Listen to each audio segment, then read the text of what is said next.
The Asus Transformer Pad Infinity is here and it is better than ever.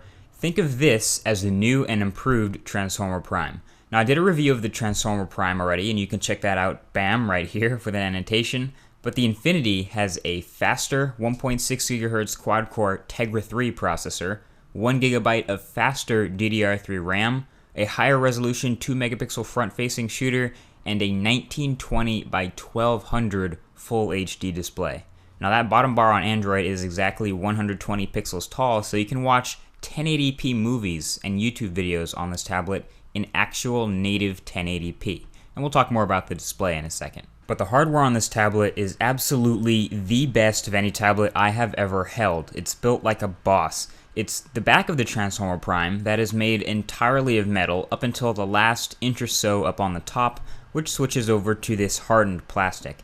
And what this actually does is it improves the GPS and Wi-Fi reception a lot over the all-metal Transformer Prime, which I even had some issues with, and while still retaining a much more premium feel than the all-plastic Transformer Pad 300.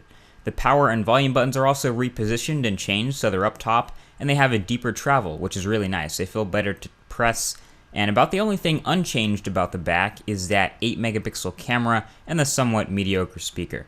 And it all also sports this neat, very thin wedge shape. It's pretty much the exact thinness of the Transformer Prime that came before it, and it even works with the Transformer Prime's dock if you already have that. And of course that dock, yes, the full keyboard dock I reviewed in its own separate video down in the description below that like button, so you can check that out if you want. It adds some extra hours of battery, of course, the full-size SD card slot, the full-size USB port, and a whole bunch of other advantages, besides just being a sweet attachable keyboard. It's what really makes it a Transformer. But on to the front of the tablet. This is a Gorilla Glass Super IPS 1920 by 1200 224 pixel per inch 10-inch mobile display. I mean, did Asus leave anything off that list? That is a pretty hot spec sheet for a display right there. But it runs Android 4.0 Ice Cream Sandwich, and this is actually currently its biggest flaw.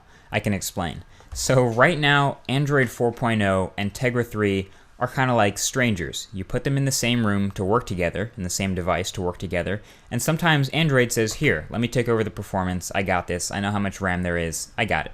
And other times, the Tegra 3 chip says, wait a second, let me look at what's going on, let me control performance right now, I can handle it. The result is really a mixed bag of sometimes buttery smooth performance, and other times things like web browsing or sometimes light work or even scrolling are much more choppy, as that Tegra 3 decides it doesn't need to ramp up all 4 cores, and it just kind of relaxes a bit. So, gaming and camera performance and high-end tasks are very fast. They're top of the charts because Android and Tegra 3 have both agreed and decided to push the performance to the max because it's all about frame rates at that point, and the experience is great at the high end. But for lower end tasks, just like swiping between home screens, maybe searching for YouTube videos or browsing light websites, you might notice more frames. So you check out all that stuff. I've explained it a bit more in my Transformer Prime full review, but basically Android 4.1 goes beyond fixing this, and they introduce Project Butter, which actually guarantees an extremely smooth across the UI performance.